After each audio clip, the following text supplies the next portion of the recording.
можешь, напиши письмо мне. Пропадаю и игнорю, что ж, I'm sorry. Знаю, хочешь знать, как я радостный лишь в этих сторис.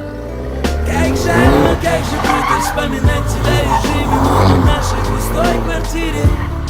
Пожары, теперь будет трудно вернуть то, что было главным в нашем идеальном мире. На Патриках веселье, к черту эту суету. Я наболтаю этот трек и им заполню пустоту. И ты услышишь в этих строках голос мой. И эта песня тебе письмо. Эта песня твоя бессонница, то, что забыто навсегда сегодня вспомнится. И до утра ты не успокоишься.